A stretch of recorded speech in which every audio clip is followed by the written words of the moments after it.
what I hope will be a wonderful event in honor of Cedric Price. It's great to see so many people have traveled such far distances to be here today. I know Cedric meant so much to all of you. He, of course, meant so much to all of us here at the AA. I feel strange, in a way, to be in this room. Probably one of the last times I was with him, he was sitting somewhere here, looking at work on a panel just against this wall. And his presence really was something very key and crucial part of the school.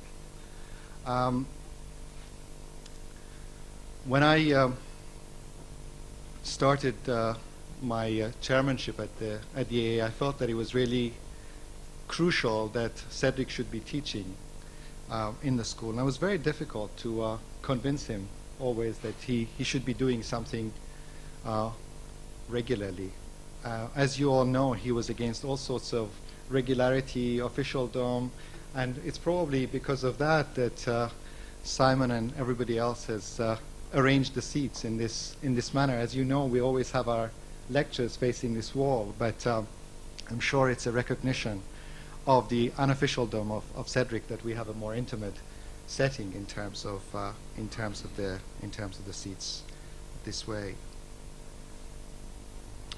But Cedric, as you know, he didn't want to be employed by anyone. So what he had to do is he would send invoices, and the invoices always had to be in guineas.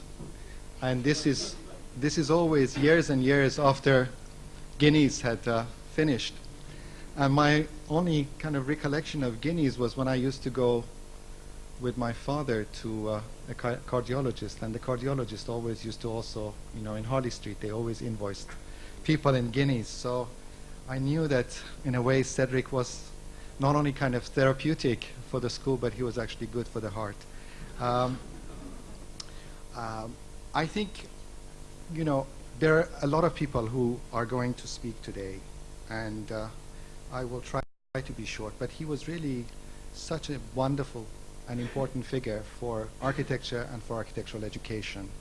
If you go back and look at what he did and what he wrote, many of the topics that are current today in terms of topics such as the role of networks, the impact of technology, the concept of anticipatory design, the role of temporality, concepts of uncertainty are all issues that he really addressed very early on in his work. And I think you know, the presence of his mind is something that's part and parcel of the education that continues in this school, and I'm sure in many other schools in the country.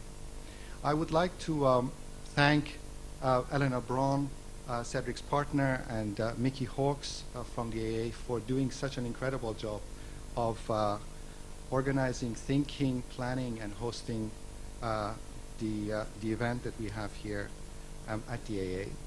And also Simon Allford, who will chair this afternoon's proceedings. Simon's father wrote a wonderful preface to the book that the AA published, Works book that was published by the AA.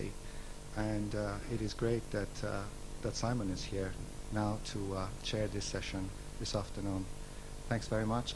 In the spirit of Cedric, we want this to be a fun afternoon. We want you to all enjoy it, and please try to participate and engage with the conversation and discussion.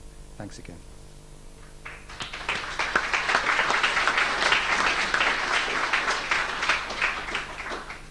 Moisten's covered a lot of territory. I'm sure you're eager that we get on with the events of the day. What I would reiterate today is very much about a celebration of Cedric, his unique personality, his unique perception of the world, his mischievous view of the world, and the sense of humour with which he embraced the ups and downs of day-to-day life in Alfred Place and beyond.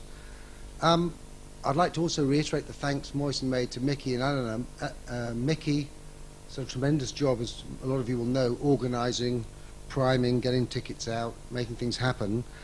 And Eleanor, whose this day was an invention of hers, an idea about how do you celebrate. I think the key idea of today is, although we have 8 speakers, if people could catch my eye, if they want to say something in between or after or inspired by a thought, I think we'd really like it to be something of a participation in the celebration of Cedric's life.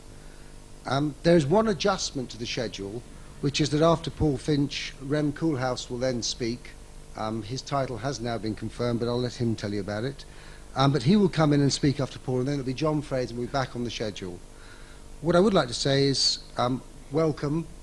I hope we have an enjoyable hour and a half, possibly 2 hours, celebrating Cedric. And really, I think it's rather nice that we kick off with Paul with his talk, Food for Thought. The last 2 occasions I saw Cedric, once at Sunday lunch in my flat and once at St John's, as was quite common, were both with Paul.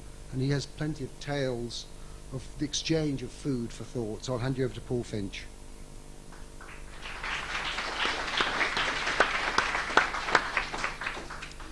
Well, looking back, I think food and eating was the almost inevitable adjunct to my meetings with Cedric. And I was thinking about a rather spectacular meal we had, which was very short. It was a snack.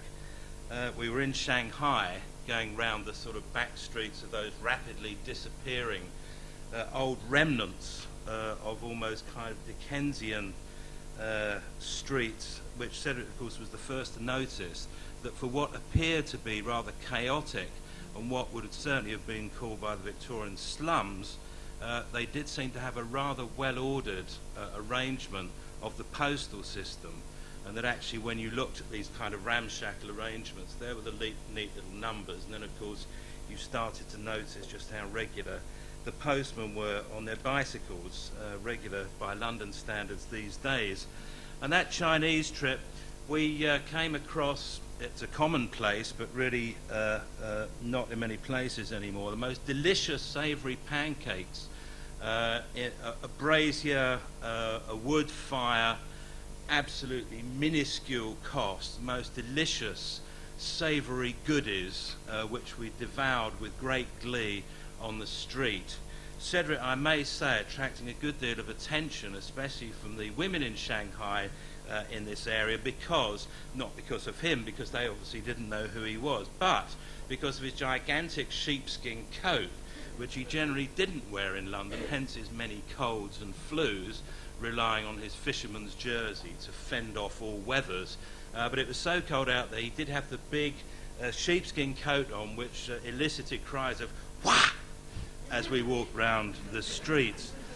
And later in the same trip, an entirely different meal, we've been walking round the middle of Beijing. We'd spent endless minutes, half hours, just going from one side to another of Tiananmen Square, stopping for the obligatory profile shot of Cedric standing in front of the great portrait of Chairman Mao. And I don't know who looked the more magisterial on the day. We sort of staggered back to the hotel, and I was listening to the World Service. We'd agreed to meet in the bar. And I came down, I dare say, ashen-faced, with the gloomy news that the British government, this was the end of the 90s, had just banned beef on the bone because of the scare about some disease or other. We sat in shocked silence in the bar, taking in the full import of what appeared to be some sort of bizarre April Fool joke, especially since the news had come courtesy of Dr. Jack Cunningham, the great statistician who said he wouldn't expose the great British public to a 1 in a million shot of somebody getting something from beef on the bone. And since I reminded Cedric that Dr. Jack Cunningham was the man who was perfectly prepared to dig a great big hole at Sellafield to dump nuclear waste, and at the public inquiry said he was very happy with the 1 to 100,000 risk of some form of nuclear incident. Well, we recovered ourselves and went out, naturally not for a beef meal, not really in Beijing, but a magnificent duck meal, which started with tongues and hearts and every other bit of the duck, ending up with the duck itself and soup and so on and so forth. Now that sort of splendour was echoed occasionally at the Architects' Journal Centenary dinner in 1995. We took over St John's, I think probably Cedric's favourite restaurant, certainly in London, and each table of 10 was served with a magnificently cooked suckling pig, and somebody from each table was deputed to carve it. What I remember about this is Cedric didn't want to carve, but he did say, "Please make sure I get the ears," and that was his way. On an earlier occasion, another magazine, Building Design's 20th anniversary, we had a sort of rather nondescript dinner at a city livery company, but then we went on, as one did, and spent the whole evening talking about this and that, walking round Docklands and ending up in the Tower Hotel, a dismal, gloomy place, but had really rather a splendid breakfast at 6:30. We were the first in, and it was a memorable end to a rather unmemorable evening. And one final sort of monster meal was a breakfast, which unusually Cedric actually got his baby belling out and did some cooking. And Jeremy Melvin and myself and Cedric had decided to have a trencherman's breakfast prior to a lecture actually I was giving to the AA summer school later that morning. And we consumed substantial quantities, and I do mean substantial, ladies and gentlemen, of champagne with the cheese and salami and other cold goodies. We moved on to Rioja to accompany the bacon, eggs and lamb cutlets that Cedric managed to work up on the little frying pan up in East Grinstead, or the sort of north point of the office, as you might say, and then rounded it all off with coffees and substantial brandies. For some reason, when the lecture came, the slides seemed to be back to front and possibly upside down, although since the first slide I showed the poor AA summer students was of a worm's eye up view axo of a James Stirling building, I think neither I or probably most of the students were sure what was what. But actually, these were exceptions that proved the rule for me, because the times I mostly spent eating, very modest way with Cedric, were during 16 years as an editor, first of Building Design and then the Architects' Journal, when we met most weeks, and we always met at 8. I think on only 2 or 3 occasions did I arrive before Cedric, and he was very, very cross when that happened, because he was supposed to be the first in the office. He would make the coffee, and I would buy the cheese and tomato rolls with the seeds from Siddeley's downstairs, which had to be unwrapped, opened up, pepper put on them, wrapped up again into the paper bag, taken upstairs, and then the unwrapping process would begin all over again. And just occasionally we had the treat of a bun or some sort of cream confection that they'd sent up. Always sent up a big cake for the Christmas party. And those meetings, which were pretty strict, because I always found, I'm sure like others, that Cedric was the time in whose company time seemed to pass quickest. So I limited the time by generally driving there and putting money in a meter. So I had to get out at 9 o'clock in order to go to work. And that was a kind of self-limiting thing, which I think probably suited both of us. Generally, there was an agenda drawn up by Cedric. He would have things that he wanted to discuss, sometimes with old magazine articles or newspaper cuttings that he'd come across that week. And then we would move on to gossip, usually the most scabrous kind, which embarrassingly for a journalist, I could very rarely print, but it was good to dine out on later in the week. And the other thing about the office, I think, was that there was that East Grinstead thing. The only time ever that I kind of caught Cedric looking in any way embarrassed about anything was he used to have this sort of hostess trolley thing, which used to get rolled around with sort of drinks or cheeses on at the Christmas party. And we were up in East Grinstead one day, and he went over to get something from this, and I looked round and I caught him having lifted this trolley up, and he was carrying it across the room. Now, the idea of Cedric lifting up something which had casters on it in order to bring the trolley over when all you actually needed was the bit of cheese. And I said, Cedric, there's something very wrong here. I think time, interval, distance are all getting terribly fuzzed up. And he did look embarrassed, but it was the only time it happened. He would get his own back by alluding to these mysterious people and organisations that he was involved with, which I was not to be privy to. So one would get kind of details about who exactly he might be having lunch with at the Gay Hussar that Friday, and it would be a great trade union leader or a great Labour politician. That was all true. I mean, he always did.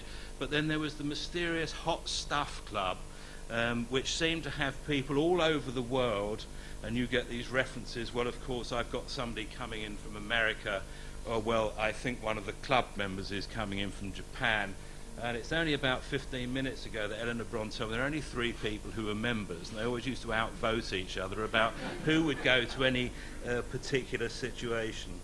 Well, the Christmas party and the office party was always fun, partly because it was a kind of motley collection of people who'd worked in the office, and then sort of great pals like Joan Littlewood and the great Peter with the best laugh in theatredom, and we would have Bath chaps, which are those rather obscure cheeks of the pig that are difficult to buy these days, always a strong cheddar, and a lethal champagne cocktail, which I realised that anyone who'd been more than to 1 or 2 of these things always avoided like the plague, because said it was always, now, champagne, and you'd see this glass with a sugar cube and brandy and the champagne going in, and people like Roy Landor said, no, I don't think so, Cedric. A small red wine would be quite sufficient.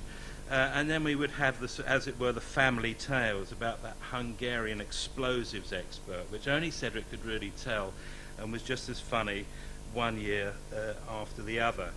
Well, as I say, for me, 16 years of very happy meetings, and we met regularly but less frequently after I stopped being an editor, and then slightly less regularly and slightly less frequently after that office closed. And funnily enough, actually, we then started having occasional lunches without the meetings, if you see what I mean. And there wasn't an agenda anymore, because there were just things to talk about. And as mentioned, actually, the last time I saw Cedric it was a lunch in St John's with Simon, a very happy occasion when, as usual, I tried to josh him about his inability to come to terms with the joys of Sauterne. He didn't like white wine in general, and sweet white wine was anathema, and I tried to persuade him over many years of what he was missing. Perhaps I never bought quite an expensive enough one to prove how nice it could be. Great times, and I hope this has kind of given a brief hors d'oeuvre to the various dishes and meals that are to follow, which I don't think are in any sort of recipe or restaurant order, but which I think in their own way will all be tasty morsels. And I know that Rem Koolhaas's will be, because his short introduction to the last book on Cedric was a completely masterly piece of writing, and worthy, if I may say so, of Cedric himself. Thank you very much.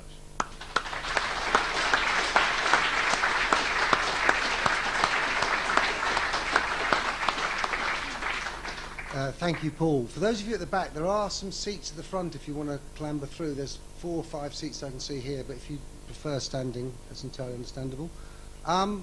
Cedric, a lot is made when you read stuff about Cedric about being a man of paradox and contrast. So while Paul talks about Bath chaps and St John's, I remember lots of claret and cigars at 8 o'clock in the morning, which were always rather difficult after a hard night out.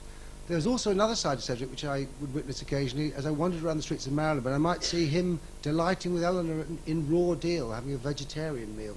So there was always kind of the other side you didn't think, or the president of the Hot Stuff Club stamp that would be sent on a sort of document as a sort of warning, a proud sort of Cedric inflation. He was president of this club with only 3 members, we're to learn. But there was another sort of side to him. I received a book on my 21st birthday. It was Rayner Bannon's Design by Choice, and inside, slipped inside, folded over, what I was later to discover was the review Cedric had written. I think it was for AD, praising the book. But the review was wrapped up in a printed and sealed sticker saying boring. Glenn Koolhaas.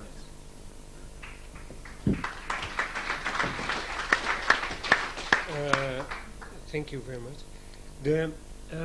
I was not a friend of Cedric, and so I don't have any of the juicy anecdotes that you will probably hear in great numbers this afternoon, and who may kind of really constitute the real oeuvre of Cedric.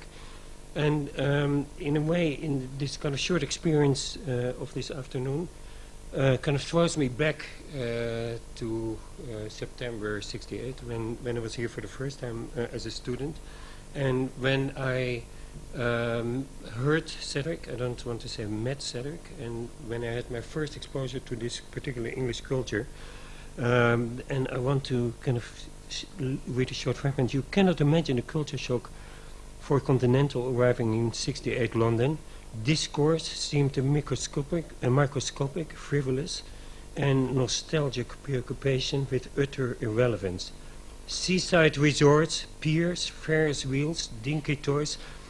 The 60s seemed a recycled playroom, as if Arrested Development was England's equivalent of avant-garde. The 60s here were constructed on a foundation of whimsy, and maybe the unspoiled was England's purism. The attention lavished on trivia, undermining the entire idea of importance. So that was... And so it took me really decades to understand the richness that I had been exposed to, not only of Cedric's but also of the other elements of English culture, so that my relationship with England is one of regret, in the sense of not having to be able to consciously benefit from an intelligence, but through some kind of osmosis. And that is obviously a kind of problem that I can never undo, and which also makes me sad of Cedric's demise.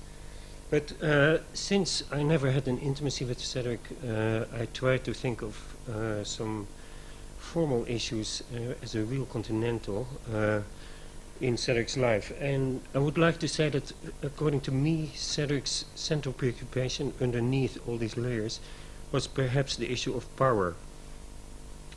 One, and there were two aspects to that. How could he eliminate the power inherent in building, and how could he avoid himself entanglement with power? All his work, especially its most liberating, reveals the paradox of the authoritarian insistence on liberation. And maybe that is also clear in a Fun Palace. Fun Palace is prized at its most liberating, yet you can hear in its description an almost the edicts and demands of a bully. And I've made some quotes. Why not have your favorite meal on the roof of the Fun Palace? Try starting a riot, or begin a painting, or fish farming should not be excluded from future aspirations. In other words, all these things are clearly fun, but they are kind of ordered fun and commanded fun. And I think that is an inherent problem in architecture, that its liberation can never be voluntary. There is always this element of obligation, which I think Cedric was the central conundrum of his life. And maybe if you look at Cedric's almost only realized work, it is a bird cage, accommodation for beautiful creatures, but still a cage. If at the core of architecture there is power, like a Russian doll, Cedric was deeply involved in its dismantling, as if architecture itself is a time bomb. And if you look at the work, there is an endless fragmentation to the scale of modules and capsules, as if their assembly in larger form would be in itself spell danger. But in addition, he denied himself mostly the luxury of imposition. If you look at the siting of his buildings, They are never chosen sites or deliberate sites. They're almost always residual sites and temporary sites. Almost all his work is for found sites, short-term occupancy, etc. So in that sense, you could call Cedric modesty a megalomaniac modesty. Not to impose, on the one hand, that was one key thing, but also maybe not to want to submit to. That is another thing. I think that his insistence on limited time, for instance, of all his buildings, you can see as a form of discretion, but also as an unwillingness to undergo time's effects. And that is for somebody, and there is a very kind of beautiful little text in the prize book of Kaler, I don't know even how to pronounce his name, where they visit a chalet by Dickens in a kind of very intricate journey, and where they describe glowingly the original interior of this chalet, and where they really describe Dickens' chalet interior beautifully aged in surface and odor. So the irony here is of somebody who, out of modesty, didn't want his buildings to last, but who clearly is extremely interested in the effect of time on lasting things. So at some point, Price must have realized, and I think that we all know kind of the dandyism of his position, and how, as a kind of, as I called it in the introduction, a kind of puritanical Oscar Wilde, he was able to convey a kind of absolutely engaged but also superior distance from things. At some point, Price must have realized that he was going to pay a price for his attitude, and that the price would be non-participation or a reduced participation. And I was kind of wondering, could he have changed, or was there a moment that he would like to have changed, or is there a moment, and maybe many of you know this better than I do, was there a moment that he made strong effects to actually participate? Or did Thatcher kill Cedric? I think that if you look at his work, then you kind of realize, and at the kind of values of his work and the intricacy of his work, then you realize that the market economy itself really eliminated any chance that Cedric could have had in participating in architecture, because with somebody so much concerned with welfare as Price, you realize that the anti-welfare ethos of the market economy simply cannot recognize that anything Price would do would have a value. I believe that there was, and I don't want to tell anecdotes, but maybe one anecdote that kind of shows Cedric's amazingly stoic ability to withstand pain, because there must have been a lot of pain in this kind of relationship between him and architecture, was when Eleanor Bron stood at the rear of a lecture by some frivolous Londoner, and she had her bag in her hands and held her hands at her back, and Cedric came sneaking close to her and kind of inserted his fingers in her bag, I think to get a pack of cigarettes. And as his fingers were in the bag, she clamped the metal clasp of the bag, and all I saw was Cedric undergoing kind of incredible pain, but somehow not budging. And for me, maybe that was the kind of relationship, the way Cedric dealt with the agony of non-participation in architecture. Maybe to some extent we should see the career of Cedric as a sacrifice, and therefore as an extreme form of generosity, an almost conscious non-participation in a domain that enabled others to exploit the space he created. Thank you.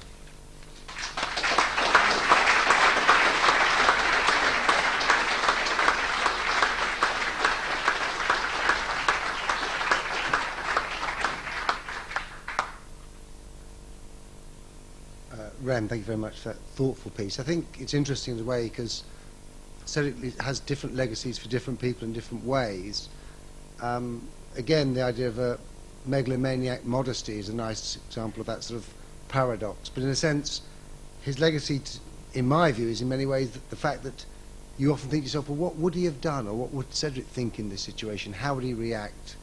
What would he decide not to do? So I think not doing things to Cedric was as much an action as doing things. So there's always that interesting other take on the world that he had. John Frazer is now going to talk about Generator. John.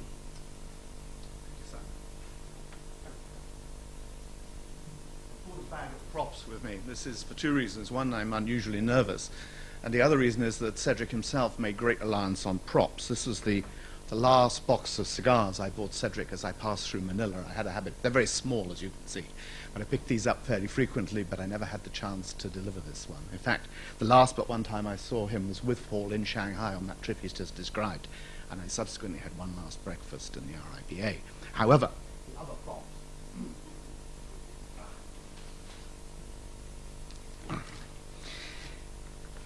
The Generator for me is a very, very significant project. The other two, obviously, are the Potteries Think Belt and the Fun Palace. However, the Generator seemed to be a kind of buildable, demonstrable proposition that could have actually been realized and evaluated. And for me, it was significant when I first understood and knew about it. And I'll explain in a moment how that came about. But it came up again and again subsequently. Later, Cedric talked with some of my students, and they ran the Generator project again. And then it came to life again in the last few months. And it seems to me this is a project which has not yet come of its time. It's a kind of archetype for the future, where for the first time we'll have a fundamental new deal for the users, or a new menu in Cedric's terminology. His own description reads as follows. A forest facility for 1 to 100 users. Architecture is used as an aid to the extension of one's own interests. A series of structures, fittings, and components that respond to the appetites that they themselves may generate. A menu of items for individual and group demands of space, control, containment, and delight. A place to work, create, think, and stare. And I thought, well, what a wonderful description of a brief and a kind of vision. And the problem with the earlier visions about sort of flexibility, things like the Fun Palace, it was very unclear how or who would actually control it. The Fun Palace, you remember, had these two great sort of cranes over it. It was only when he came to lecture for me once in Belfast that I finally realized the answer to this. He was staring out the window at the Harland and Wolff cranes, the Goliath and, what are they called? Goliath and, anyway, Samson Goliath. And there was a very common television program at that time called Jim'll Fix It. And Cedric suddenly wanted us to phone Jim'll Fix It and say, could Cedric be arranged to drive these cranes? And I realized that what he'd envisaged was he was going to drive the trains at the Fun Palace, the cranes, and that's how it would be resolved as to what new delight was going to happen. And there wasn't really the mechanism, despite having said Gordon Paskin as the cybernetician, to actually do the controls. Whereas with the Generator, he suddenly saw how to do that on a much smaller scale. So the Generator for me offered a clear program of how change could be affected. It's just a reconfigurable field of simple cubes with a permanent crane driver to move them around. Architecture, said Cedric, should have little to do with problem solving. Rather, it should create desirable conditions and opportunities hitherto thought impossible. That's perfect. I got the phone call. It was 3 days before Christmas, about 7 o'clock in the morning, and I was in Ireland at the time. And he called to me and my wife Julia, who was the co-consultant on this, saying, could we fix the computer system for him? And it turned out there wasn't a computer system, of course. Said it was just imagining he had a computer. He was far too sensible to actually have a computer, just like he had a fax machine. It was just locked in a cupboard with no paper. And the answer phone was permanently on because he didn't want to spend the morning answering yesterday's problems. So similarly, he didn't have a computer, but he did have the idea that this could be extremely useful. So he sent the drawings. A great packet arrived as my Christmas present of these drawings of the Generator. However, there was one extraordinary snag to this. Nowhere on all these drawings, and it was indeed a big packet of them, did it say where the site was. And I thought this is quite crucial. Anyway, on this drawing were these shadows. And they've gone to enormous trouble to do this. So I spent Christmas Day with a calculator working backwards and worked out that the latitude had to be between 30 and 31.5 degrees. And it turned out it was Florida, 30 degrees, 45 minutes. Now, that was extraordinary to me. He'd gone to the trouble in the office to get the shadows that accurate. Why? I never found out. However, there was something about that precision, about time and place and space, which, his punctuality, his delight in always being there exactly on time, which is wonderful. And one thing about the computer system, there were two things worth saying. One was that an early prototype of it, before Cedric got to play with it, Ron Heron was over, and he played with it, and he found he'd never played with computers either at that point, and found that he could design buildings on the screen, which he found an absolute delight. However, the snag was, whatever he designed, it was one of Cedric's buildings. And Ron found this a very perverse yet delightful and probably painful experience. And Cedric at that point had a column in building design, and he wrote in January 1979. He joined in the debate. Just to add, these are almost all quotations from Cedric. Just to add to the computer in architecture debate, I include this proposal from my consult on our latest project, in which this friendly machine is widely used. The site and the elements on it should have a life and intelligence of their own, and the program would start to generate unsolicited plans and improvements and modifications in response to users' comments, records of activity, or even by building in a boredom concept, so that the site starts to make proposals about changes to itself if no changes are made. Now, such a proposal can only work if the initial design allows for layouts and structures that can alter and decay and disappear. Mine can, says Cedric, with delight. And the press were quick to pick this up with the world's first intelligent building and all the rest of it. That the idea that the building shouldn't just be passive, that it should actually provoke interaction. Not just offer them an open-ended menu, but should actually find a way of stimulating some kind of response. So the set of slides that Monica Pigeon produced of the starts of the generator project starts with a quote from Cedric: "Technology is the answer, but what was the question?" And I love this thing of Cedric's of always asking these provocative questions. As Roy Landau put it, the questioning of indisputable premises. Everything had to get questioned.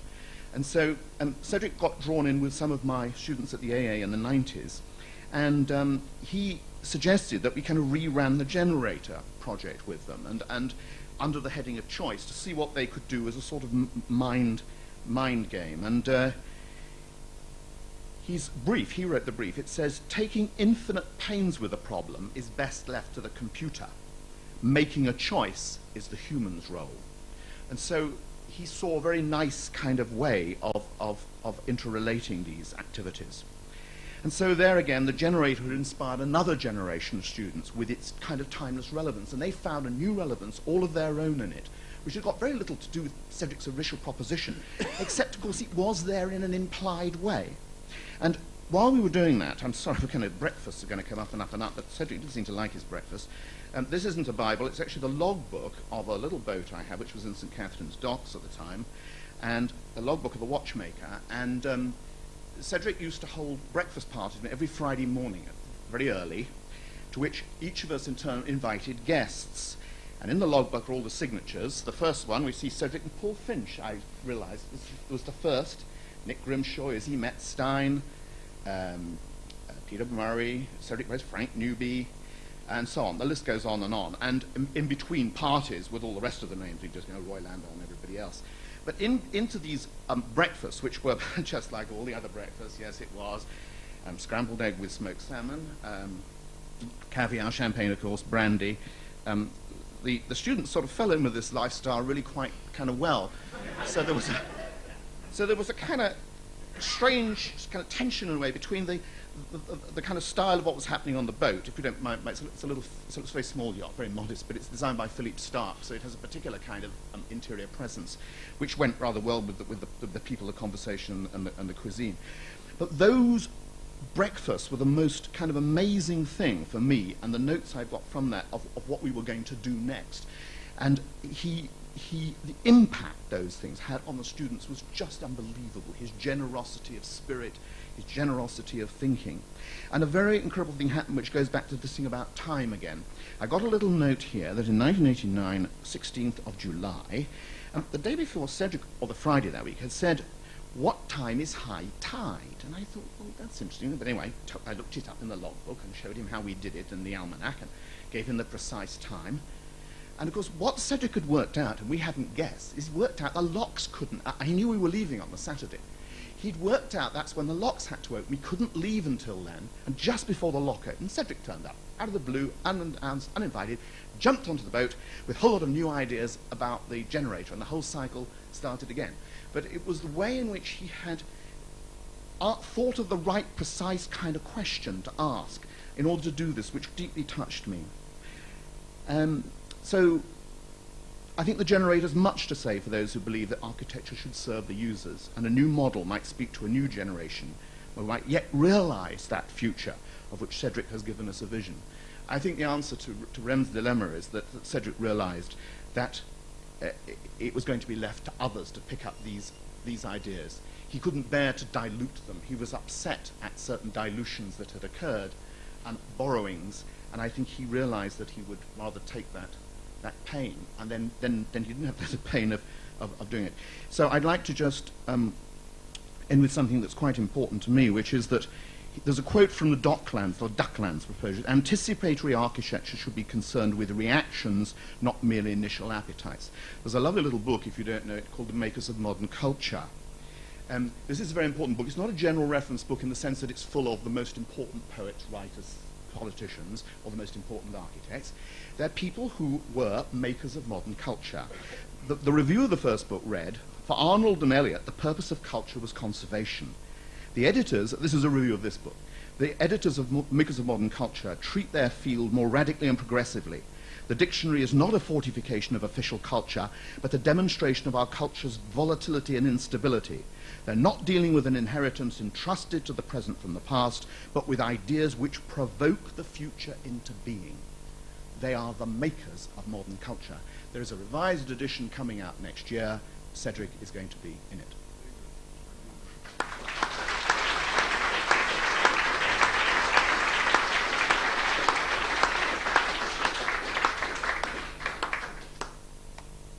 I'll just repeat, thank you very much, John. There are still some seats at the front if anyone wants to work their way through in between handovers. Maybe Will Alsop, who studied and worked with Cedric, can add some light into this debate about practice. And I know Cedric always charged very, very good fees for what he did. Will.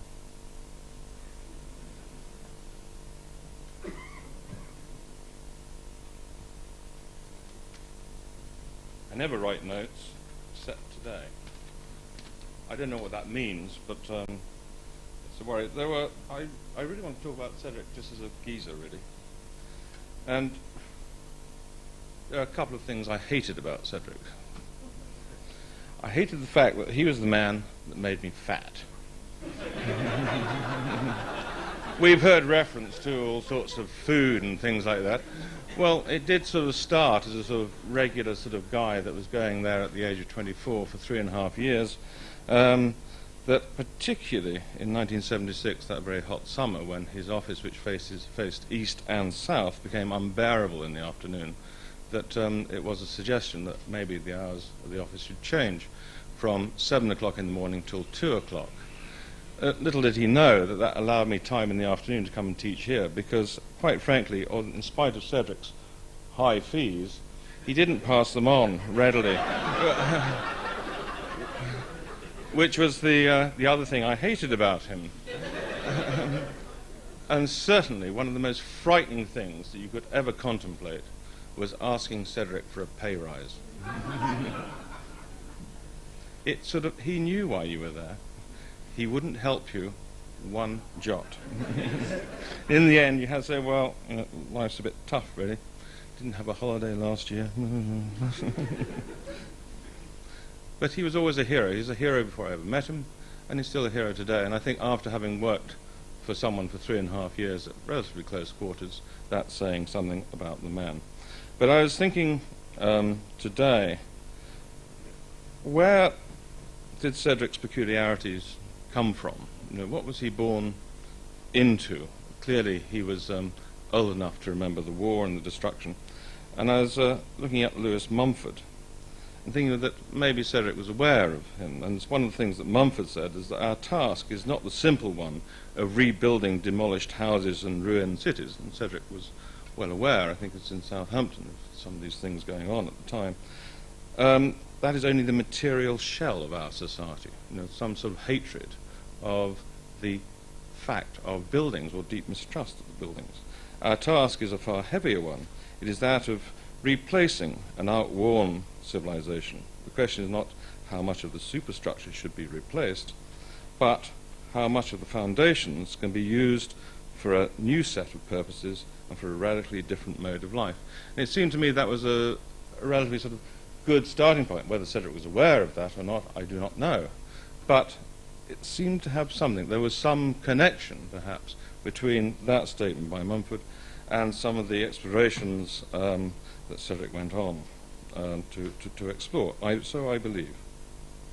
He didn't see architecture as building. It was more than that. It was always an exploration, and he was always suspicious, highly suspicious of other architects and their motives. Quite rightly. Behind all that, Cedric is a geezer. I remember he was touched by sort of kindness and a sense of humour, which was very special, I think. I remember once my mother, God bless her, coming into the office. She was coming to stay with me for the weekend, and Cedric took her to one side, gave her a glass of brandy, which she was not used to. Baby sham, as she used to call it, was as far as she used to go. And I had to take her home thoroughly pissed, but he did squeeze another sort of half hour of work out of me while I was waiting for him to finish entertaining my mother. She always liked him a lot, I noticed. I remember well in Bremen, 2 episodes in Bremen. One was, actually, I must say, I think we've been totally pissed, actually. Late at night, wandering through the downtown Bremen in the rain, and Cedric suddenly turned to me and said, "Do you know the one about the my dog's got no nose. How does he smell? Terrible." And he collapsed on the floor in laughter. That was after the beginning of the drinking episode, which was at a particular, actually this time of year in Bremen, when the first frost falls on the Brussels sprouts, when the elderly walk along the banks of the River Weser with these planks with shot glasses fixed on them, so 5 or 6 shot glasses, and so they fill them up with schnapps, and then they drink them all together like that. Of course, this was too much for Cedric not to try, and having inveigled the help of some local, unsuspecting locals, I have to say, who were also completely pissed, and Cedric had a go. He had to have his suit cleaned. Completely missed his mouth. Everything. So there was that sort of chap. Of course, sometimes he was the butt of jokes, and that's very often the case, that people that have a sense of humour and apply that to others also receive it. And I remember, certainly when I was in the office, Joan Littlewood, on more than one occasion, would, and on one occasion in particular, dragging a Jehovah's Witness up the stairs on the promise that Cedric was a deeply religious man and of their persuasion, and would part with copious amounts of money.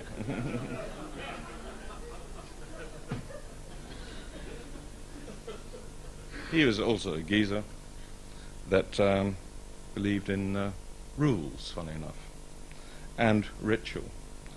And I remember very well him saying to me, giving me the advice, saying, never to trust anyone with small heads and large feet. And actually I found myself looking at people's heads and feet ever since. And he's right. Of course, we all know about the black and white clothing and the wearing of the red tie on May the 1st. He always did it. Some of us sort of think about these little rituals from time to time and do it once, maybe twice, and then we forget it. Not Cedric. They were curious things for sort of, on the face of it, on one part a thoroughly modern man, but really underneath that was a very old-fashioned man. I could never understand in his office why the radio sets were antique, sort of 60s sort of styling, which didn't work very well, but they were always on. Whenever you arrived, whether it was 7 o'clock in the morning, the radio was on, it wasn't quite tuned in, and it was horrible. So the first job of the day was to turn it off. He was very keen on office quizzes, set with some regularity, and there was a prize which was called the Golden Screw Award, only because it was a converted trophy, which was originally a golfing trophy, but without the stick. And inside that, in the hand, was inserted a golden screw. Or was it a silver screw? You would remember. But anyway, it was a much coveted award to get, and certainly as valuable as the Sterling Prize. He was a man of mystery, of course. Where did he buy those hush puppies? Long after they went out of production. Do you know that? Or did he, while they were in production, buy so many of them that it would last the remainder of his life? There was also a slightly different side. I remember this was the first hint of Eleanor, when actually rather was being an employee as opposed to an august editor. We were not party to wonderful culinary delights in the office. In fact, they were rather meagre. But I do remember suddenly these rather delicious cakes began to emerge, as if from nowhere. And this was Eleanor's influence. Not many, Eleanor, wherever you are, but they were memorable and very gratefully received. Games in East Grinstead in the evening of Escape from Colditz. I think this was primarily for the benefit of brother David. Ah, yes, there you are. Because it gave David, you could be anything you like except the Nazi, because David always had to be the Nazi. And he wanted to be the Nazi because he was the proud owner of the right helmet and jack boots. Probably the only, well, he never felt he could wear those in Blackheath, but certainly in the office he did, and we were issued with escape supplies wrapped up in brown paper with string, and the game was played duly under a bare light bulb. I'm not sure we ever finished a game. They seem to be interminable. But behind all this, the real evidence that I look at is the one time when I told him that I'd bought this rather nice side table, an antique table. And he asked me what I was going to do tonight, and I said, well, I'm going home, and I'm going to have a glass of whiskey, and I'm going to put it on that table and have a quiet smoke. He thought that was terrific. Clearly, he related to not many, he was not a man of possessions, but those possessions that he did have some great meaning. And it was about the way in which you lived your life, and you designed your life. And the quality of putting the right glass with the right fluid in it, in the right place, on the right table, for 10 minutes was as important as doing something forever. Cedric, we love you.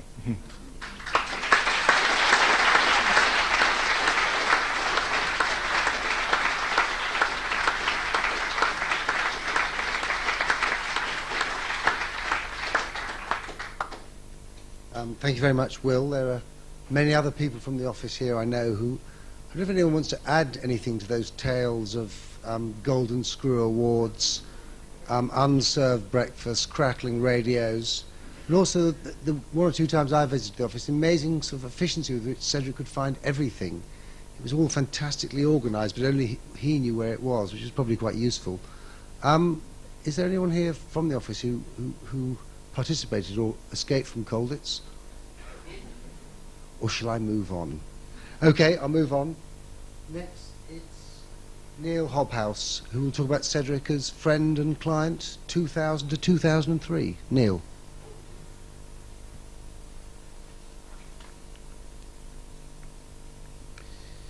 I think it's quite important to say right at the beginning that I feel like an intruder, a bit of an intruder today. I mean, listening to what everybody said already, I'm very conscious that I arrived 25 years late, too late for the real Cedric party. I did actually know Cedric quite well, but only in the last 3 years, and I wasn't an architect or historian, but I was his client. The other thing to say is that I haven't had to give tributes to architects that I've employed very often, thank God. And I did find Cedric a really tough place to begin, as you can probably imagine. But it's true that as a client, I pretty much knew what to expect, and as a client, I pretty much got it. So it wasn't meant to be a joke, but anyway. So it seemed that the only thing to add was perhaps from that perspective, to the extent that it throws light on Cedric's own obscured, I think is the best word, relationship to the practice of architecture. And I have to say, I did come to the conclusion that he was engaged in a really unremittingly bleak critique of himself and of the business that he was in. This may have been to do with the period during which I knew him. And because I don't want to be lynched before I get back to my seat, add just now, first of all, that if it does have any truth in it, it still remains a very, very partial account from a very limited point of view. And it's at best one more contradictory account to go with all the others that I'm sure, well, that we've already had. I'm only trying to run it to ground now because I feel fairly sure that it was at least the version of himself that Cedric wanted me to see. So I'll try to say what I expected and then what happened, and then I'll try and put the two things together. I'd understood that there's generally a clear recognition of the importance of Cedric's contribution to the discourse. What seemed to me like a mystery, thinking about Cedric, was that it's very hard to say exactly why. I mean, and we've seen today lots of anecdotes in that respect. And then another question follows from that, which is, why is it so hard to say why? To give you an example, I've noticed that often when architects are asked why the Fun Palace has assumed a place in the mythology, we get different answers. And we all know them. The radical engineering, the politics of the implied politics of the program, the absence of a client, the readiness to allow the public to determine form, the new understanding of urban space, the reflexivities on. I'm not attempting an exhaustive list. These ideas seem to me very fragmentary and inadequate in themselves as an account. And it's not simply that other people had them individually at more or less the same time, but there were a lot of them together, all together at one time, and they did more or less connect, but there were lots of contradictions. So actually, if one reads the history of the Fun Palace, the really strong impression is of its collapsing, really magnificently collapsing, under the kind of weight of aspiration.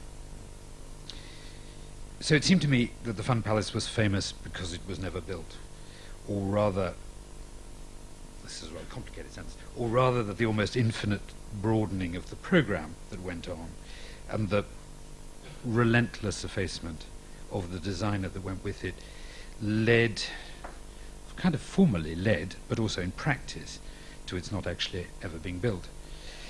So its message seemed to be that it could be that if an architect does all the things that he should do, at least as a decent left-thinking social animal, he can't in conscience or in practice expect to build very much. I should say here that as a record of Cedric's prescience, only the first bit of the Fun Palace story holds true. All the ideas have become part of the way architects think about designing a building, and together they always seem to me to read like a kind of crash course in good modern thinking about the city. But about the second half of the story, it seemed to me he couldn't have been more wrong. I mean, it's of course fantastically unlikely that he did think that architects would allow themselves to be consumed by the programs of their buildings, particularly if they then built nothing. But the practice that evolved in the 80s and 90s was so completely the reverse of this. That is, if you like, that the program of any building, any good one, any admired one, became so much consumed by the issue of its authorship, really. I'm going to leave you to work out how I should have interpreted these clues. But you see, I knew enough, a certain amount, about what Cedric had been up to, and I'll now try and tell you what actually happened. I'd suggested, very unwisely, to Cedric that I needed a master planner. It was a pretty quixotic idea anyway, and became very much more so once we'd agreed that the good master plan was going to be the one that one didn't build. It was a kind of, it fell a sort of victim to its own self-consciousness. Eleanor tells me that Cedric used to quote the Oxford Dictionary, which he claimed defined a client as a person who comes to one in a state of distress. She didn't tell me this until recently, and Cedric never quoted it to me, I should think for good reason. But it's true that my particular distress was that I was gripped with a kind of building fever, a building frenzy, really. And all this was uncomfortably allied with a feeling that any building should have some kind of purpose. To give you a flavour of this problem, and a contrast to Cedric's response to it, I offered Peter Smithson a kind of social democratic vision of a model for a working estate in the countryside. This is really embarrassing to recount now, but I remember it involved, among a lot of other stuff, ideas about social hierarchies that were going to be dissolved in new communities, the need for architectural ideas that deferred to context without kind of parroting history. And Peter's devastating response was to say, I'm not going to try the accent or the tone of voice, but Peter said, just as I thought, a big playpen. And that's, in a way, what it was. And into this playpen, Cedric came, and it was clear right from the beginning that it was an enormous, hideous temptation to him, I thought. And I really see the history of what happened as much as anything as a kind of triumph of his conscience over his urge to start drawing. The engagement was very formal, very energetic. There were appointments in the office every second week, always at 9 o'clock, endless urgent requests for surveys, maps, photographs, drainage routes. That was the one that really got me. But then after this sort of initial period, everything did become a kind of very extended, very solemn play, really. For a start, we didn't have a brief, just a sheet of paper with strings of adjectives that were in the end much more useful than anything that he drew. There were drawings, maddeningly imprecise drawings, that never showed anything I could possibly build. There were flurries of activity devoted to ideas that had been discussed long, long before, and I had kind of gratefully forgotten. We spent 2 months on a set of fortifications for the main entrance to the estate, which I think came out of a conversation one breakfast about in which we both discovered we admired Vanbrugh, but I mean it was kind of limited to that. There were very occasional small-scale comments on something that was being built. A windowsill that was too high, a door that opened the wrong way. And I remember this really long, really complicated lecture on chimney design. I didn't have any, I didn't even know that it was relevant. And there was a really terrible day for both of us, when he called something that I had done since his last visit an error of taste. Peter Smithson's much more well, no, not much more, a really elegant response to what I was up to had been to propose a building that was really nearly functionless, so nearly functionless as to be properly described as a folly. Cedric didn't dislike Peter or the building, but he felt he needed to defend his client by leaving it off the site plan, even after it was built. And when I told him that I'd built it out of admiration for Peter, or for Peter's architecture, the folly started to appear on the plans all over the place. often in several places at one time. And Cedric explained that in view of what I'd said, it clearly didn't much matter where we put it.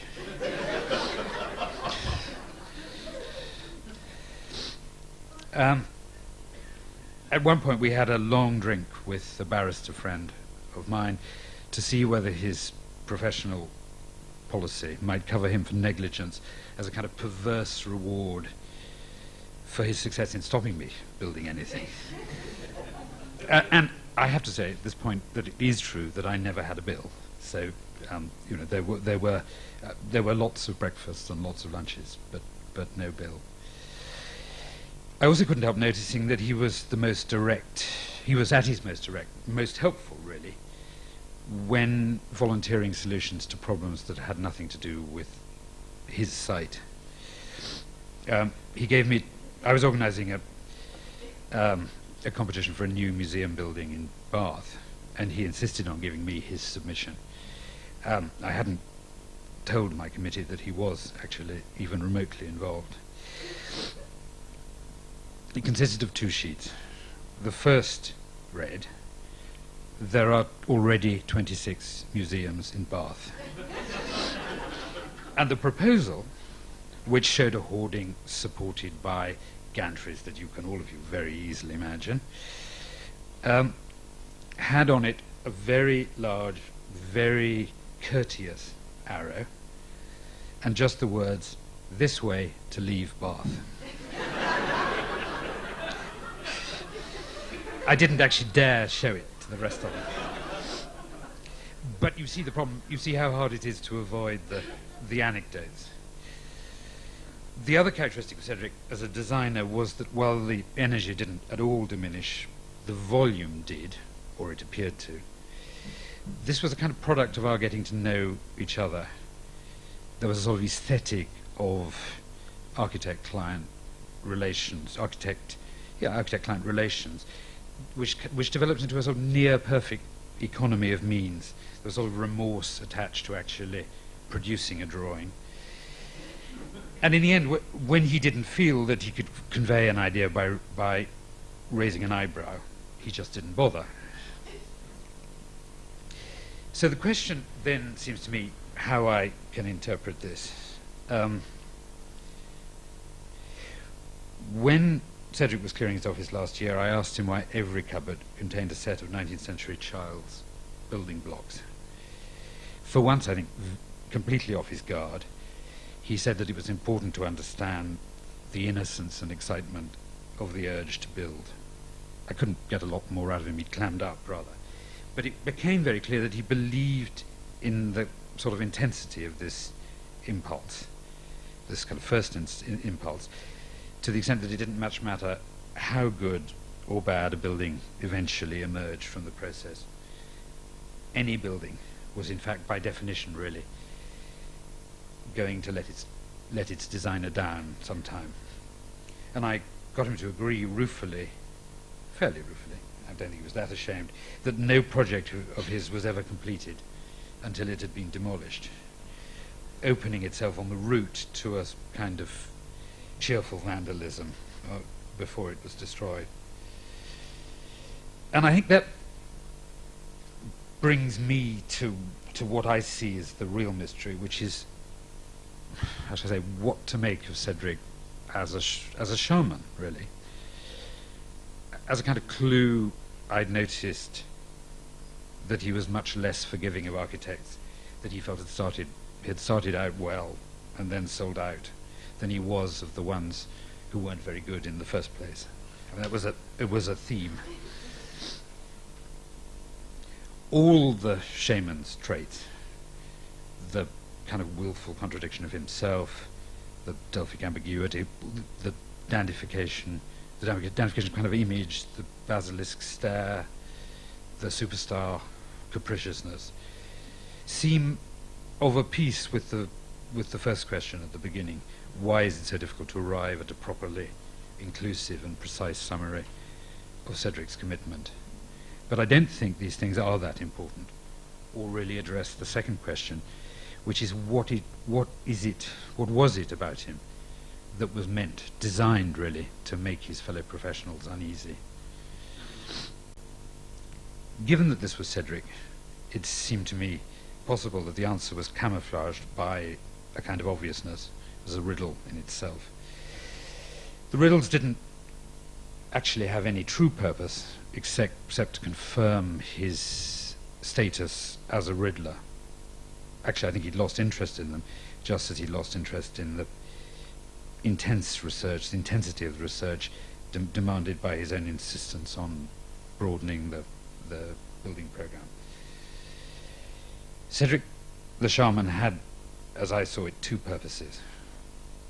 The first was simply and effectively to exclude behind a wall of incomprehension, suspicion really, anybody, most people, in fact, who didn't interest him. But it also cleared a quite narrow wave band for him to broadcast to the thinking end of the profession, something which seemed to me like a reproach, something between a reproach and a warning.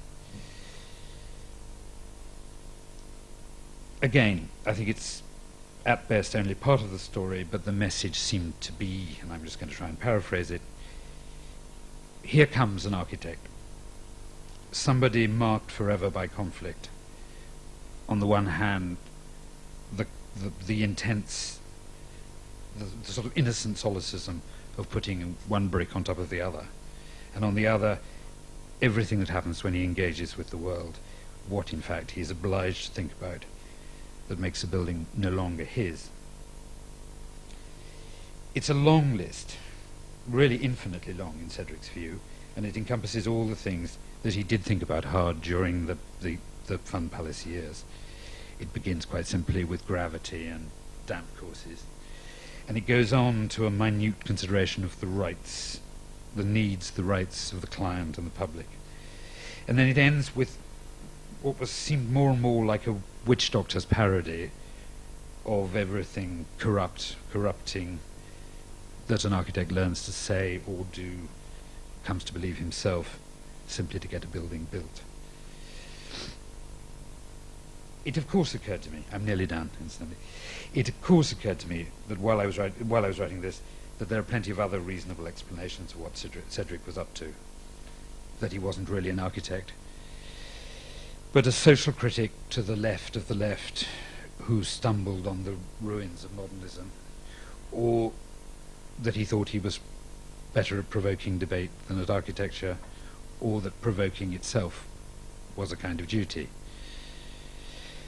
I even thought at one point that what I've recounted to you as a message sent to the whole profession was just a remedy exclusively focused on the distress, as he put it, of the client of the moment. One could argue any of these explanations, and plenty of others, but at some point in all of them, to be convincing, one has to step beyond building, even if building things was actually what Cedric would have most enjoyed doing with his life. For an account to be complete, it has to include, I believe, his ability to convince us that there was something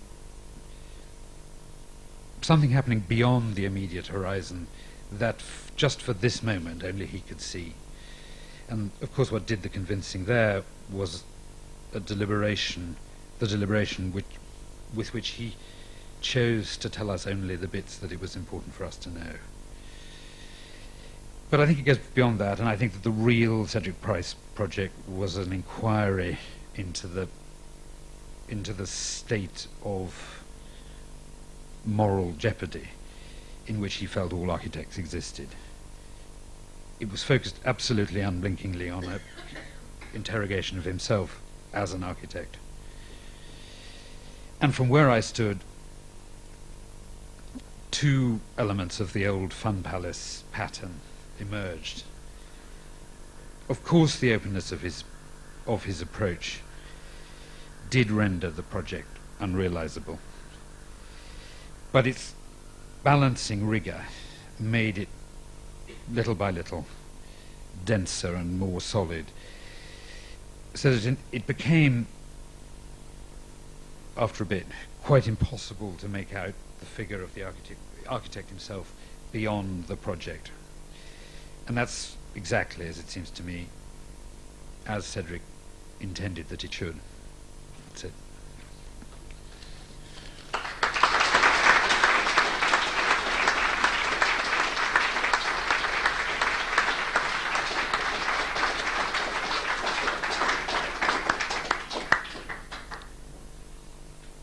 Thank you very much, Neil. Before I introduce the next speaker, there's just a couple of facts I've been passed through. I feel a bit like a sort of best man at a wedding in this sort of reading out of messages. This one's from Murata Izasaki to Cedric Price. I can testify as a friend of the same generation who has lived the 20th century. Cedric, you're a poet, philosopher, or an artist, being quite different from the majority of architects and urbanists, who are mad only about money and power. Disgusted with this stupid world, still you kindly predicted our life in the future. However, the silly age of the 20th century could not understand it. Get drunk and laugh, at any rate, this world would never be better. That was Izasaki. The other contrasting message was from Peter Griffiths, head of the National Institute of Demolition Contractors, from America, saying, Cedric, you did wonderful things for our business.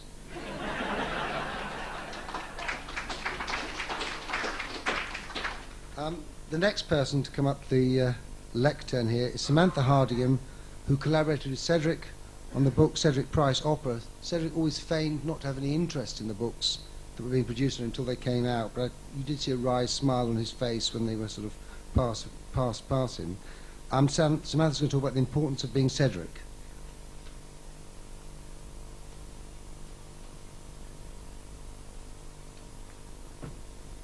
I challenged John. I think I'm more nervous than you, actually. But over the last 3.5 years, I visited Cedric on a weekly basis as his editor on a book of his work. Most of that time was spent in the office at Alfred Place, looking through plan chests and files, and then after its closure in spring 2002, at various breakfasting locations around Marylebone, to go through lists of questions, and by then often just to chat.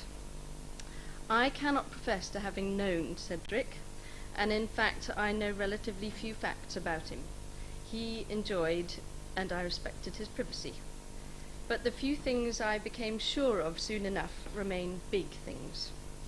I do believe that Cedric was a big man who was not trying to be big, he just was. And that is rare and takes enormous courage and bloody-mindedness. He was a big person who did not pursue big projects to be built to boost his own self-esteem, did not want big letters after his name to make himself feel more important. He knew how important he was, and yet he had no intention of using mankind as a testbed for his ideas. I am only here today because he did not want big books to be written about in his name. I first encountered Cedric in 1988 when he was invited by my tutor at the time, Sand Helzel, at the AA, to come to a crit, and I was in my second year. And obviously very, very nervous to know that he was coming. But as soon as he arrived, he was a humane being, a human being clearly susceptible to the weaknesses of humankind. Up until that moment, architecture and architects seemed to be about objects and images and styles and stuff that looked like architecture but was probably just a building, and I fear still are, and I could rarely see the use of them. It was the 80s, Thatcher, Philippe Stark orange squeezers, things like that, Prince Charles's carbuncles, and postmodernism. Cedric presented architecture in non-aesthetic terms, and this is not to say that his own work was without aesthetic, of course, rather as a hierarchy of values than formal components. He demonstrated eloquently that the practice of architecture was the practice of an approach, and it was about human behavior and understanding human behavior, and most importantly, thinking the unimaginable, his words, of course. He regarded an architect's profession as one of social servant, to ask questions and most importantly to ask why. All this left a big impression and meant that there was hope. Shortly after this, during one of the holidays, I spent 1 month in a practice, which will remain nameless, colouring in elevations of Victorian-style terraced houses, sort of very humble bijou workers' cottages for 2000, or whenever it was, earlier than that. I was not expected to ask any questions and knew at that time the world did not need any more architects to proliferate such dross, and I left immediately. I see it as fortuitous that my graduation in 1993 coincided with one of the biggest building slumps of the recent years, and that meant there was little opportunity to seek employment in the industry, and I was required to think laterally. The uncertainty was as sure as it was a little bit romantic, which sort of brings me back to looking through Cedric's drawings, and he drew beautifully, and I think he drew all the time. In one of his either in one of his black A6 sketchbooks that fitted into his pocket, on A4 sheets of formatted report paper from the office, collaged A1 competition boards, or on countless postcards in old cigar boxes, and there were many of them. Some rather surprisingly, I think I wrote patronisingly here, which might be a bit harsh, but have referred to his sketches as cartoons, which I can only see as a vain attempt to undermine their importance. Like the best cartoonists, who are after all artists and satirists, he mastered the communication of an idea through an economy of line and with few words. The reason why they are not cartoons is that, which Paul actually confirmed for me, was that their purpose was not to ridicule, but to encourage the viewer to make their own interpretations, to make their own decisions about what they were about, and for them to decide what should happen next. The ephemeral nature of his drawing also had its uses in relation to the rate at which he saw the world changing, or thought it should be changing, as did his conscious decision to write columns for magazines rather than write books for over 40 years. Cedric still did not want to make a book, as you pointed out, Simon, when I came to talk to him in 2000. He said they just took too long to make. And my argument was that students primarily students of architecture needed to be able to look at this stuff. It simply wasn't fair to be hiding it. So he agreed to let me make one, and he would cooperate as long as it was fun, and as soon as it stopped being fun, I was to stop working. Which he did cooperate, and it really was fun. Having devised the chapter headings, selected the contributors, pointed me in the direction of the right drawers, and had a meeting with the designer, Mark Boyce, early on in the proceedings, he did not want to see the book until it was complete. He really liked surprises. And I will be grateful and in awe of Cedric's generosity, his trust and his patience and very daft good humour, and his ability, after a good 50 years of enjoying dark spirits, to graciously accept a very dry martini this last summer and proceed to giggle uncontrollably like a schoolgirl for at least an hour and a half. I don't know, Cedric would be appalled if I was to be any more sentimental than I probably have been. But he's not here, so there's nothing he can do about it. And, you know, he wouldn't want anyone to feel sad, but I think one can't help feeling sad, and I do, because I will miss him, like many, many people will. And I found this bit of writing, which, you know, is totally not to do with anything, really. It was written by E.B. White, who wrote for The New Yorker for a long time, who in this cover of this book was described as E.B. White is a creative and truly original mind, full of exact observation, human and political wisdom, and a sad eccentric beauty whose nonsense is far more rational than all the pompous wisdom of the solemn and the self-important. Think of the trouble, he said. The world could save itself if it would pay some attention to nonsense. And then he wrote this rather nice piece called The Sadness of Parting. The barber was cutting our hair, and our eyes closed, as they are so likely to be. We had passed into that deep and bountiful world of repose, which one finds only at the end of the tonsorial trail. The scissors stroking had entered into the deliberate phase well behind the ears. Our head was bowed, and peace had settled over the chair, with only the asthmatic inhalations of the barber marking life's beat. Deep in a world of our own, we heard from far away a voice saying goodbye. It was a customer of the shop leaving. Goodbye, he said to the barbers. Goodbye, echoed the barbers, and without ever returning to consciousness or opening our eyes or thinking, we joined in. Goodbye, we said, before we could catch ourselves. Then all at once the sadness of the occasion struck us, the awful dolor of bidding farewell to someone we had never seen.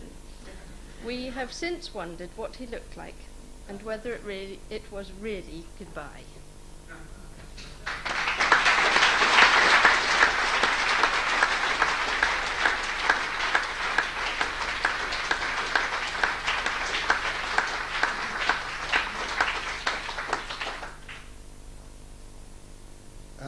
He may not have liked books, but I think there was 2 came out this year, wasn't there? So he didn't like them, but he allowed them to happen.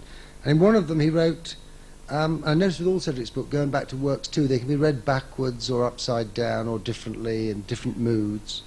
But he commented on one of the books, now they can be used in whichever order you choose and at your own frequency. I hope you'll devour this book as if a pig. I was never sure whether he was talking about how he would devour pigs, the famous Bath chaps, or how a pig would devour a book, but then that's part of the uncertainty. The penultimate speaker now is Phylis Lambert, who will talk about Meantime exhibition and the Noel Tangier entry for the Design of Cities competition. Phylis Lambert. Hi. My first meeting with Cedric was in the 1980s in the summer, a luncheon at a sidewalk cafe near his office. Then, fast forward, letters began in 1995. 1 to 3 line notes accompanied by clippings, mostly about himself, annotated with a generous red pen. Among the papers, a drawing represents my dog, my large dog named Schwarzenegger, because of his A+ personality. And this represented him charging down the stairs of my Montreal house. It dates from 1996, when most of the CP envois are about Magnet. They reveal the unfolding of ideas about this tremendous connective enabling project which the CCA helped to support. CCA is the Canadian Centre for Architecture. Competition.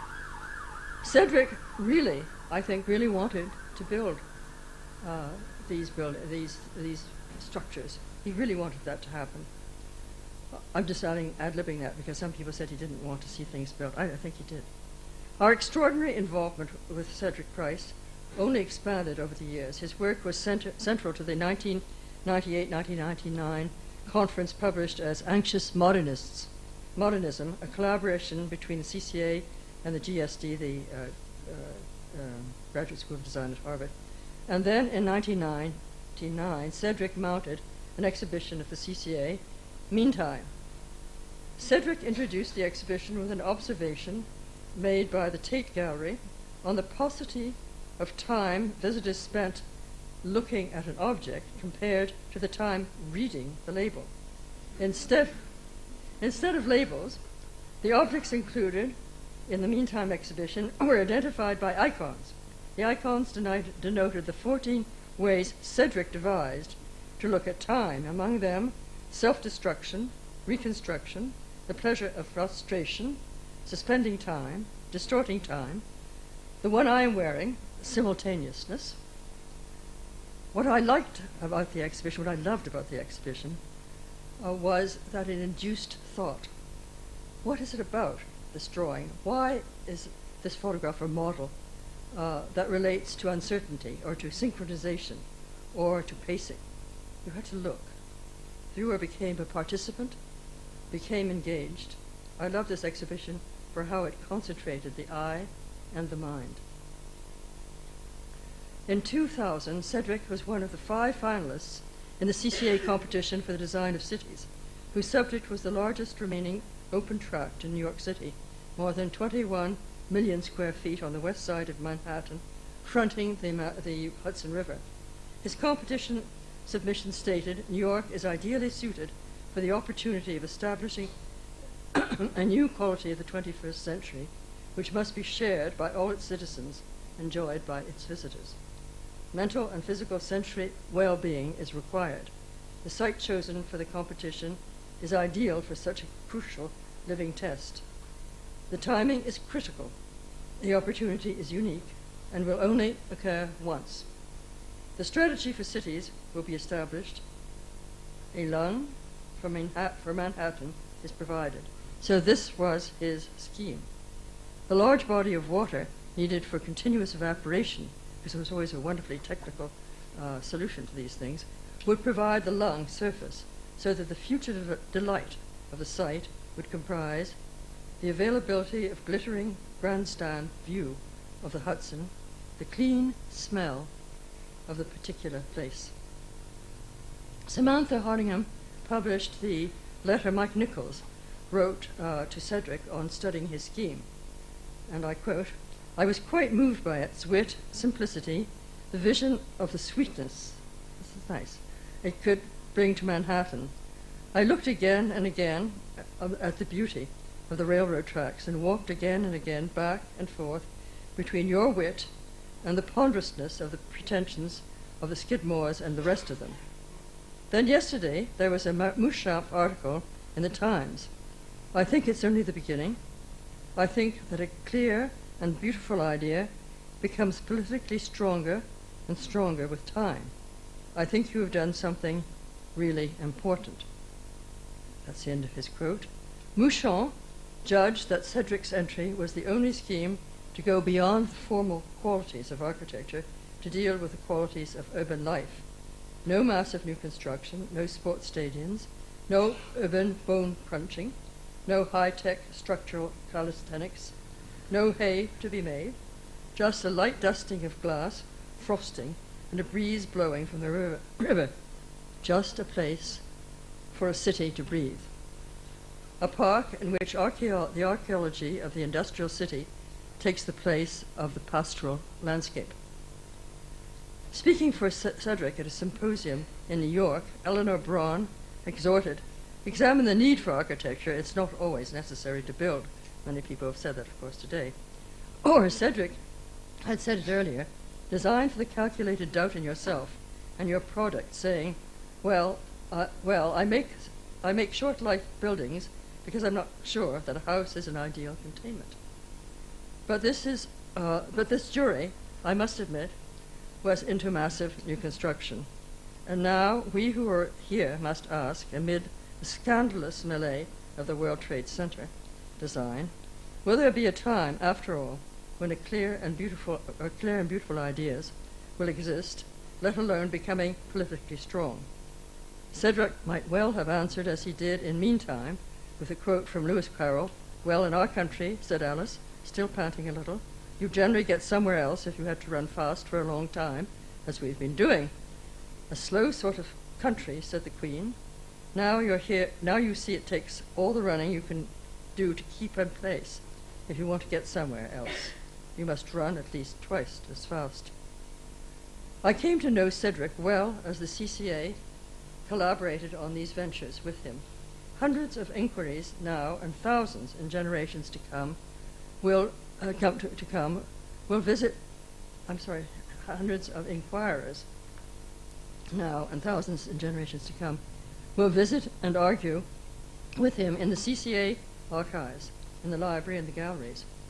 Over the coming months, 200 objects, sketches, technical drawings, models, films, correspondence, notes, schemas, and cards for Cedric's Fun Palace, selected from myriad more that have never been seen beyond his closely guarded studio, will be on view at the CCA Gallery as part of an experimental research exhibition of recently acquired archives titled Out of the Box, Price, Rossi, Sterling, Matter Clark.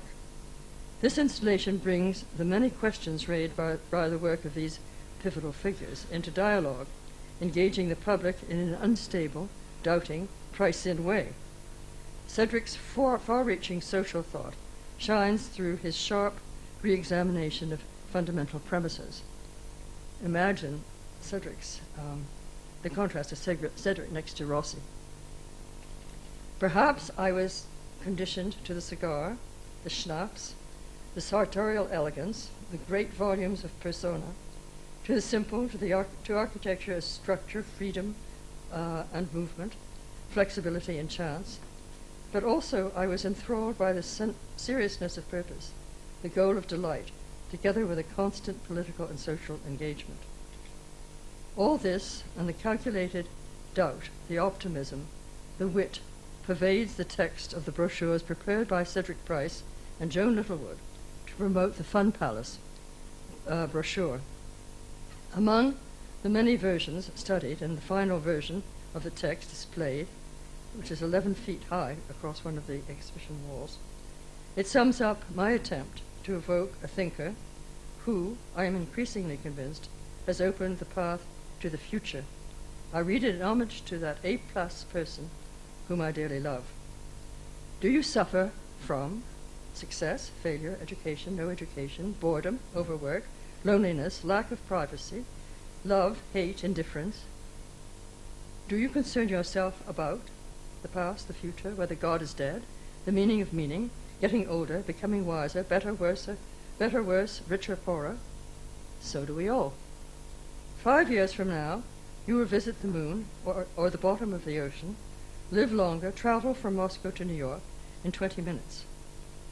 Present social and political systems, weapons, toys, fears, prejudice, learning, and villainy will be pushing up the daisies, and he drew on some of these things, little daisies across the bottom. Invent your own work. Nobody else can do it for you. Make use of our magic box. It's a temporary toy, laboratory, street, university, science playground, promenade, where you can eat, drink, talk, think, listen, lounge, argue, act, sing, rest, gossip, laugh, grumble, watch, spy, eavesdrop, build, destroy, compose, shout, dance.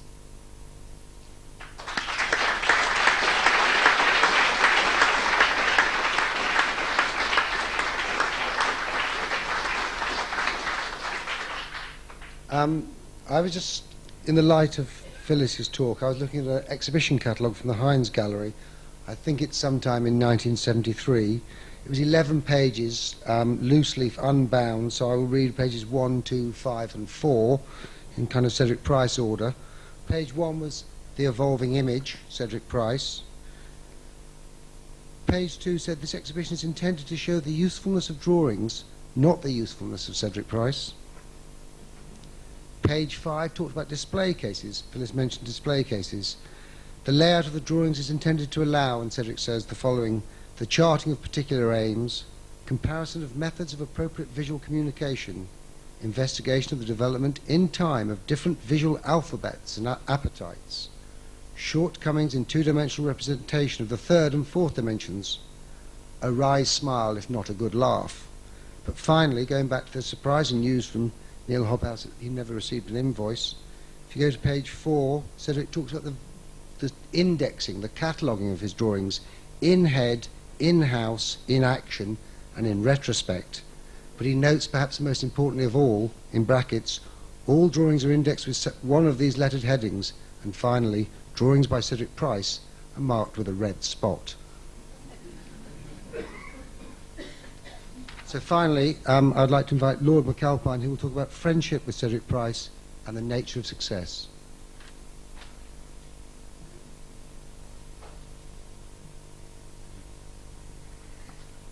listening this afternoon to all these speakers has put my mind into a whirl of confusion and thoughts, and memories of Cedric have come back to me in the last couple of hours, which were buried deep in my subconscious.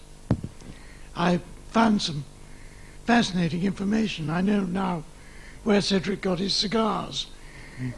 I always accused him of smoking recycled tobacco, but they were obviously much better quality from the Philippines.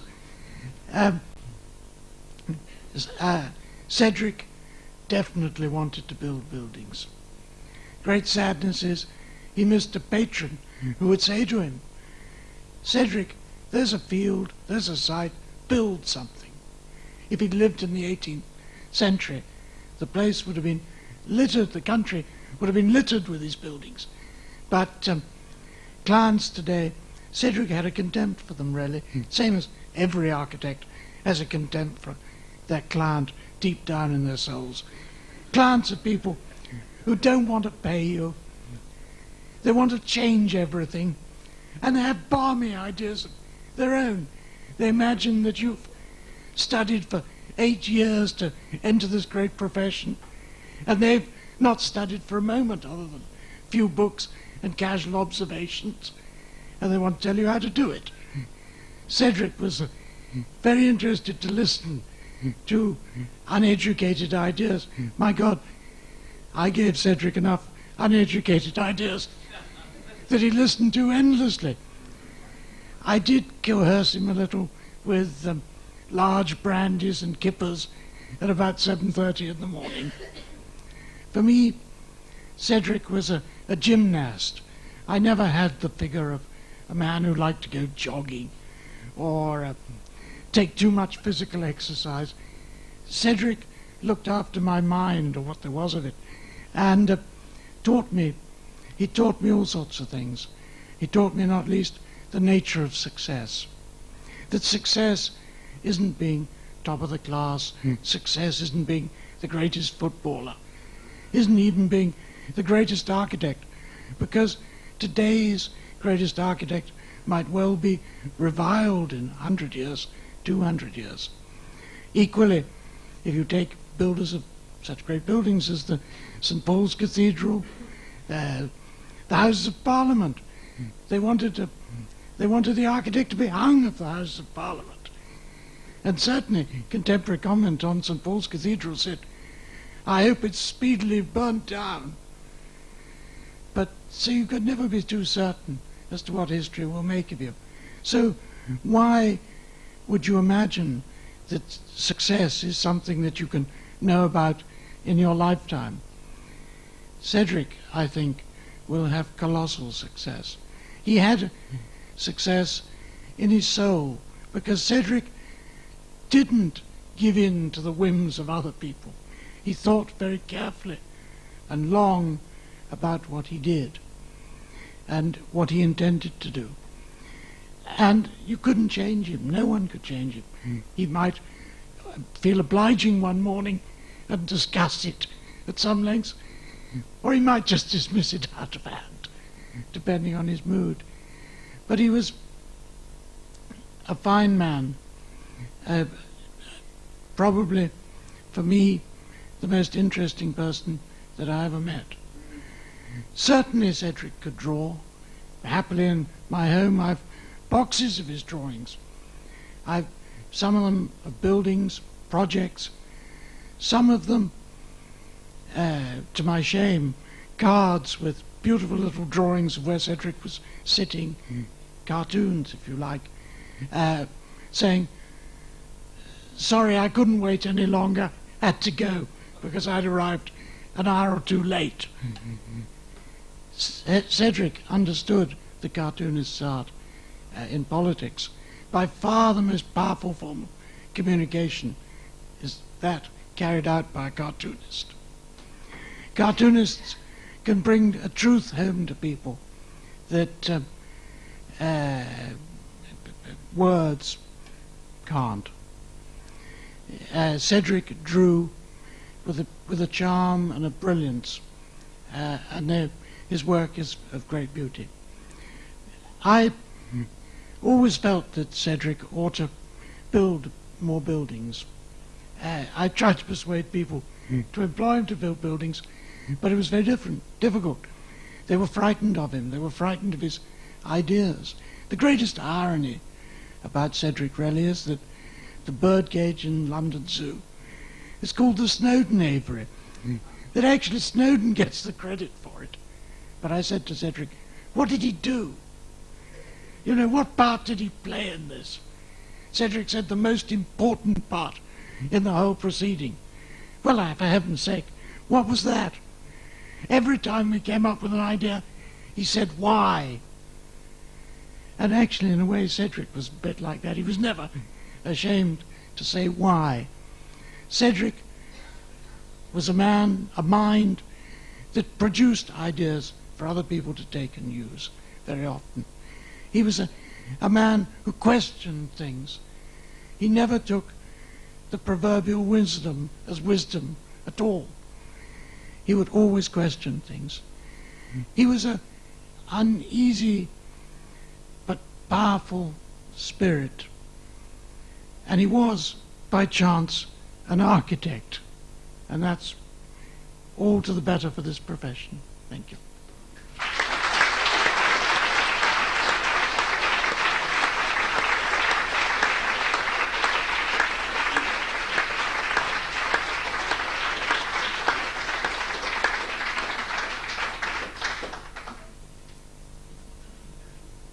I've sort of looked across the room and catched eyes. I've seen lots of people going, no, not me. But there is someone who would like to speak. Is there an arm being waved? Eleanor. There's a microphone. Ah, I'm terribly sorry. Well, I don't know if anyone else is speaking. There are just one or two things. I hadn't intended to speak today. But there are one or two things that arose. One of which was a suggestion that Cedric was mean in his office. I'm sure that was in jest, because I understood that that there are some architects who employ students. Of course, I'm standing in Cedric's favourite position, the position of unassailable ignorance, and from which I speak.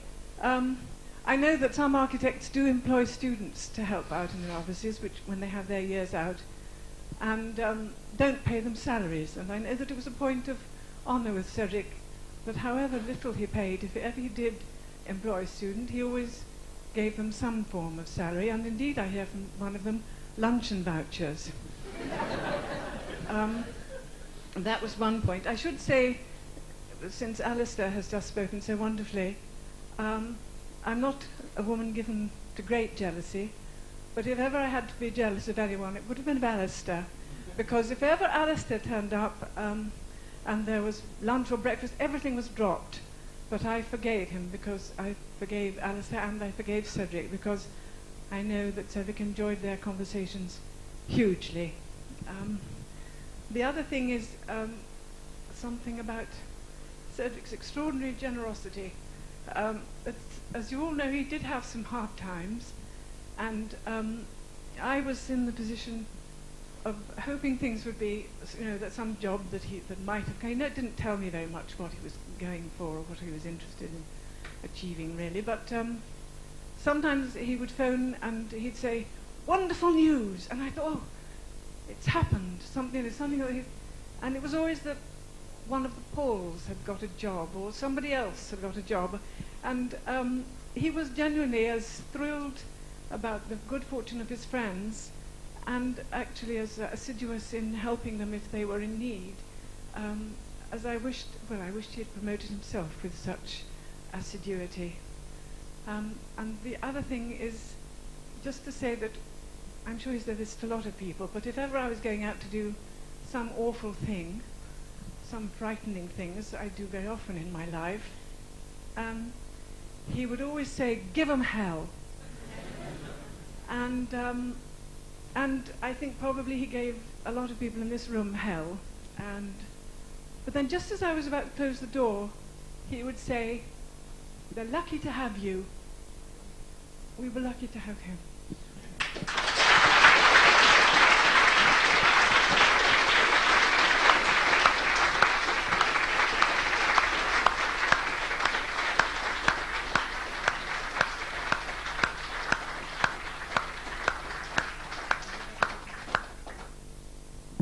I don't know if anyone wants to follow that. I'll look around, but I imagine it's now time. Cedric would be looking at us now saying, I think it's time to go to the bar. I met Cedric through his friendship with my father, and he, my father, and Frank Newby used to go on a thing called the annual holiday. And so I experienced Cedric sort of in fleeting moments. I'd be whisked off to bed when he arrived. He arrived on a Sunday, he'd be drunk, or we'd be tired, or whatever. And then occasionally went down to the Price's house in Blackheath, where torpedoes became made out of cigar tubes and war was fought in a back garden. But I thought, in a sense, as I met Cedric through my father, I'll just read a particular quote that comes from the book Works Too, which for me summarised, when I was reading through all the things, very much a lot of what people have said about Cedric. This was Dad's quote. He combines high intelligence with great compassion, a rare combination, and continues to give much more than he ever receives. With an architectural culture, he is a cheerful guru from whom all can learn, and for whom learning, proposing and challenging never stops. Above all, he's a Celtic poet king, whose demesne is the world of ideas, and it's that world of ideas that you should now go up to the bar to celebrate, and Cedric would say at this point, taxi!